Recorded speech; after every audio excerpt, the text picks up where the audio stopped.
Hey guys, in this week's edition of What the Frequently Asked Questions, got a question about modalities, two modalities. So we got cupping, which I'm using here. I've had this on for like 30 seconds.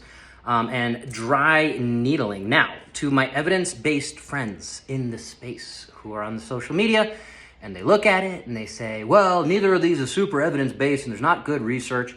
My big pushback to that, and again, I'm very much as evidence-based as I possibly can be within reason and common sense. And I do think a lot of the research that happens, especially on dry needling, and cupping is a whole nother ball game, but I've seen some really good research, especially on dry needling. We can talk about what the research says versus what the clinical application is, what my experience is. Anyone who's familiar with evidence-based practice knows it comes down to practitioner experience, client experience. A lot of people love acupuncture. Let's talk about dry needling for a second. Same needles as acupuncture. For anyone who's scared of needles, they are, first of all, in this sterile little doohickey.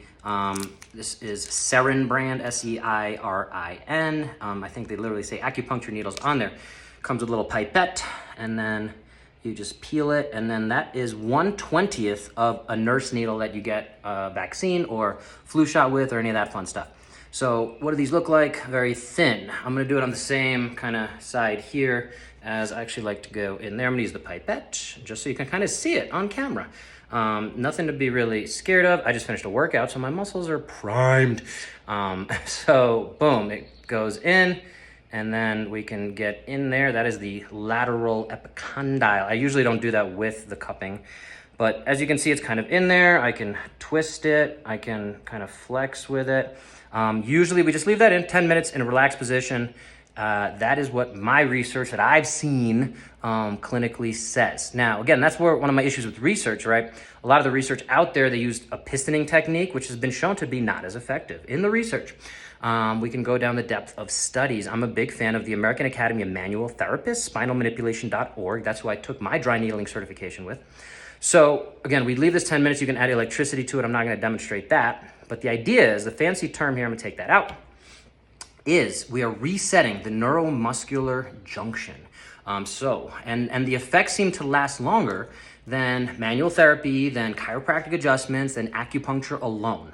The other big thing when I do the needles, I take them out, is I add exercise afterwards. So that, to me, if the theory is we're resetting the neuromuscular junction, meaning you have a pain thing going on, you've been over gripping, you've been hitting the tennis racket or pickleball too hard or whatever, we reset the neuromuscular junction so the muscles are like, hey, what do I do now?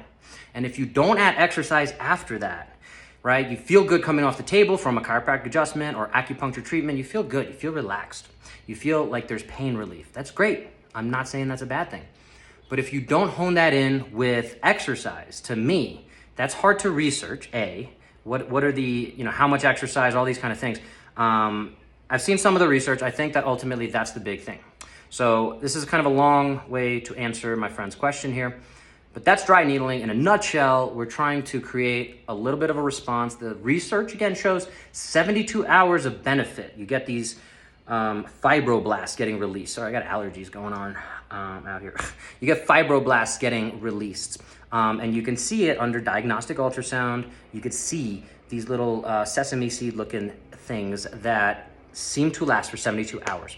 With deep tissue massage, with chiropractic adjustment, with acupuncture, those little sesame seeds, the fibroblasts, do not last in the body as long. So some really interesting research out there. Now, let's move over to cupping. And again, if you guys have dry needling questions or cupping questions, let me know. I utilize these on myself when I have tightness up here, I'm on the computer, I'm doing emails, like I'm gonna throw some of these up onto my traps. That's kind of the big use of this.